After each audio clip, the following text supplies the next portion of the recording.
All right, sir, I got a little demonstration video here that I promised you of the controller that I've made for your Retracts. This is the controller. This is a slightly modified version of my F3DL controller. I have it connected right now to a 7.4 volt 2-cell LiPo. I tried powering your Retracts from a 6-volt battery, and the 6-volt battery just really isn't strong enough to make your Retracts operate consistently and reliably. So I recommend that you use a 2-cell LiPo.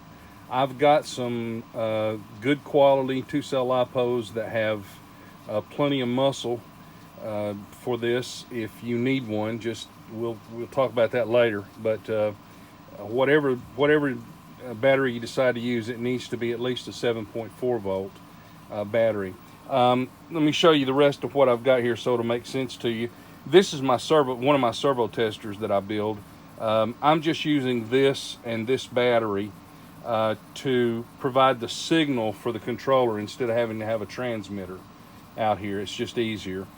This servo is connected to the gear door output because this controller also has gear door sequencing.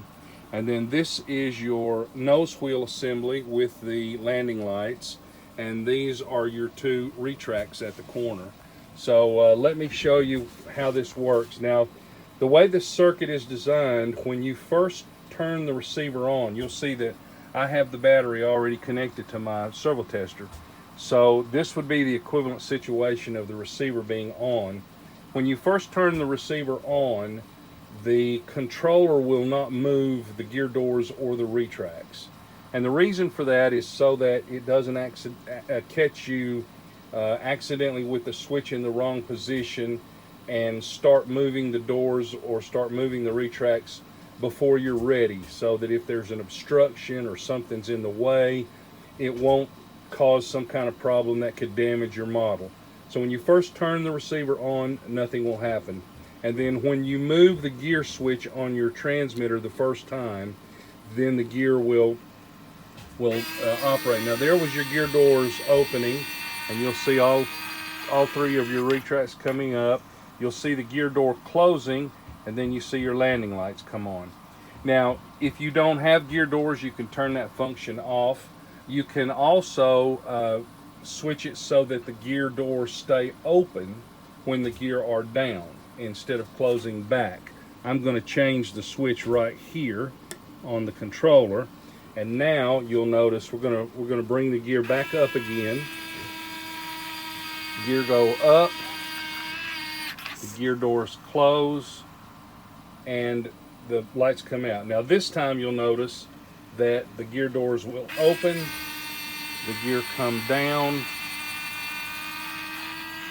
landing lights come on, and the gear door stays open.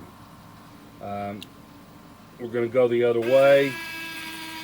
Gear come back down again, gear door closes, and your landing lights go off. So I'll do it a couple more times. Gear doors open, gear come down, landing lights come on. Going the other way, gear go up, gear door closes, and your landing lights go off. And one other thing, unlike some controllers you'll find, you can interrupt these controllers midway. You don't have to let them complete a cycle to change them, to reverse them. Let's say you're flying around with the gear up and you decide to land, and so you open the doors and the gears start down, and you say, oh, wait a minute, I need to go around. You can change it immediately, and the gear will go back the other way, and the gear door remains in the proper position. So, but these are nice retracts. I like them. I'll upload this video to YouTube so you can take a look at it and make sure it meets your needs, and then we'll go from there with the steering controller and all the rest of it. Thank you, sir.